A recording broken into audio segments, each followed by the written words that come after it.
esan nahi dut, hau gertatu baino, 3-4 hilabete lehenago izan zen bien zatiketa. Eta orduan ja, talde bakoitza antolatzen zituen bere ohizko gauzak, bere erara, bakoitzek erabatea, beste batzuk bestea, eta bata bestea. Eta orduan, guk ohizko bezala egin genuen kanpaina bat publizitarioa egiteko. Maiatza lehenengoa zalako.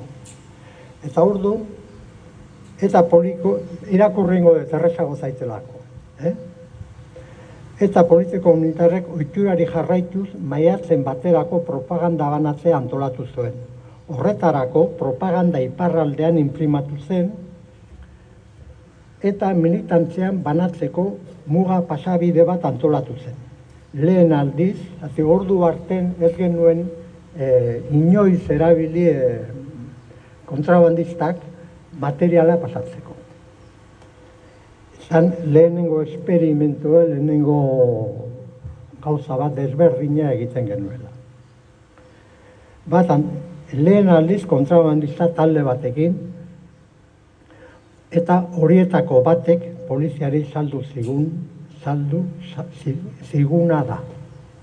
Osake, hasieratik, guia aiginen prestatzean, paso mugak eta balta bestea, polizia bazekien zer zijoan. Gukalata ere, nola ez genikiun, jarraitzen genuen. Horretarako propaganda iparraldean inprimatu zen eta militantzia banatzeko muga pasabide bat antolatu zen. Lehen aldiz kontrabandista talde batekin. Horietako bat polizia saldu ziguna da. 6 propaganda kasa izango ziren eta Hernaniko garaje batera eramatea erabaki zen. Organizazioko jendena dena da. Kontrabandista muga paso ondoren guri kasak emango zizkiguten, gero guk Hernanira eramateko. Hortarako guk ere muga pasa behar genuen eta Andorratik pasatzea erabaki genuen Mikel Gardokik eta nik. Hasieratik esan behar da, istripu bat eduki genuen lehenengo aldiz, lehenengo saioa egiten genula Potxolo eta ni junginen muga pasatzea gure kasara eta istripu bat eduki genuen kotxean eta orduan bueltatu behar izan genuen berriro Donibanera.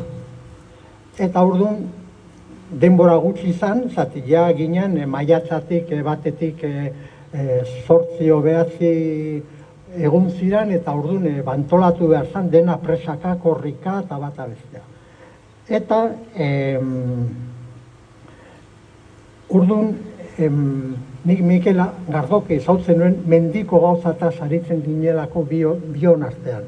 Eta orduan esan nion, bera presk egongo zan, niri laguntzea paso bat egitea Andorran, zati nik nituen Euskal Herriko pasotik aparte nuen ezagutzen Andorrakoak.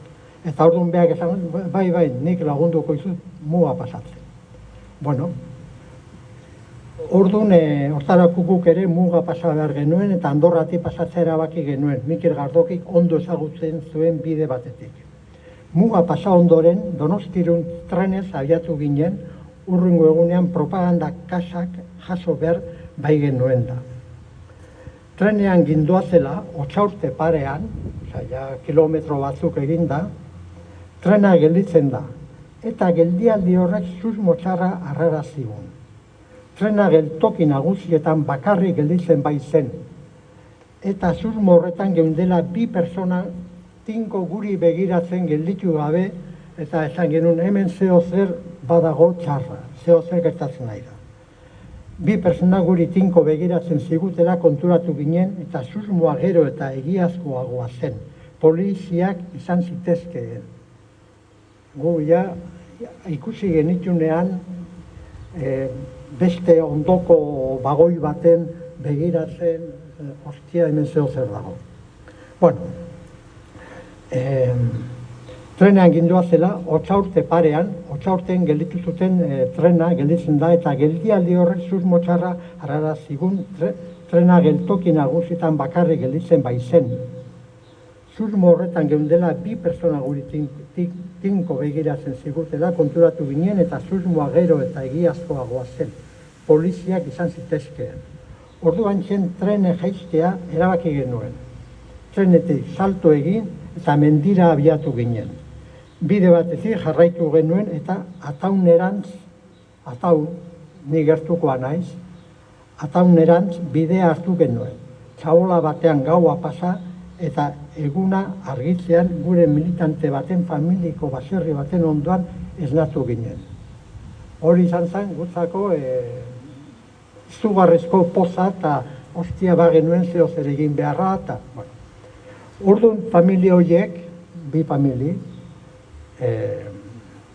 hau ez da inoiz azaldu, historia hau. Zan nahi dut, hau bakarrik guain azaldu da. Horrela familia horrek beste militante batekin harremanetan gintuzten eta Tolosara autu zurbildu ziren. Han Gardoki bere infrastrukturako etxe batera joan zen eta ni nire kasa beste etxe batera. Zartitu ginen biok.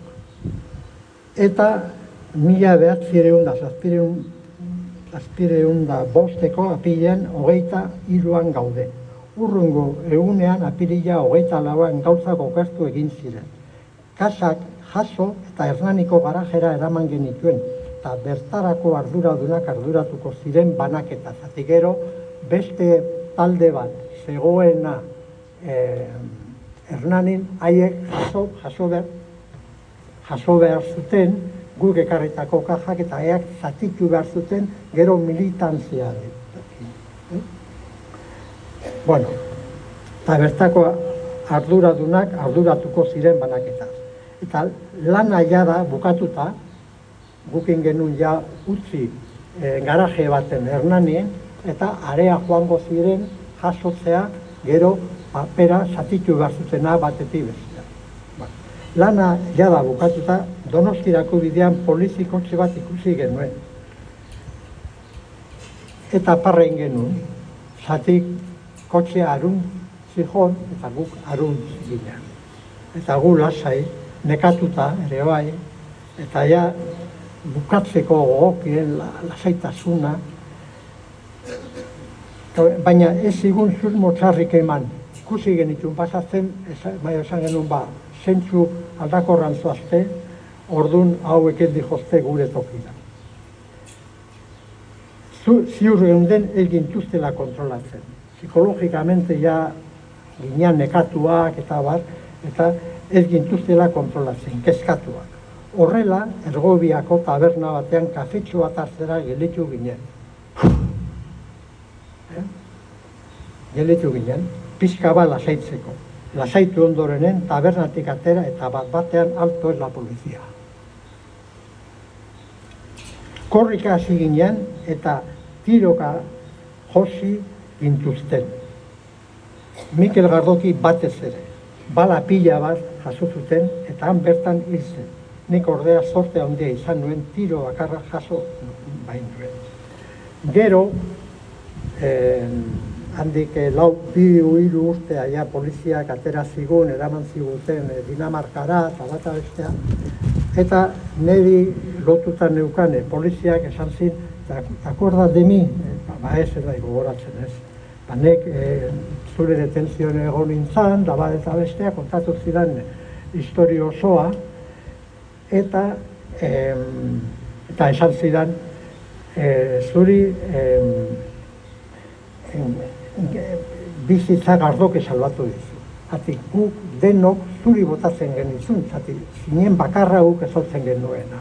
Eta denaz tiro guzik goiburun netaz zihozten, baina beti bidean azaltzen zen Gardoki. Eta orduan behaz egon, kargatuz, tiroz, eta nik tiro batekin bakarrik, tiro jota, lurrea eroi nintzen, eta gero ja etorri zen, polizia zien 22, 23 zinean, osea, dena tiraka, eta hola, eta gero ja, hala ere atxilotu egin ninduten, eta, bueno, korrik hasi ginen eta tiroka. Mikel Gardoki batez ere bala pila bat jaso zituen, eta han bertan hil zen. Ni ordea sorte handia izan nuen tiro bakarra jaso bainuen besoan. Hala ere, atxilotu egin ninduten, eta salbuespen egoera ezarri zuten handik 2-3 egunean. Eta ondorioz torturapean edukin duten 3 edo 4 astez, espetxera eraman arte. Horrelako eta antzeko beste batzuk ziren gure garai hartako bizimondoak. Ez daukat gehiago izateko.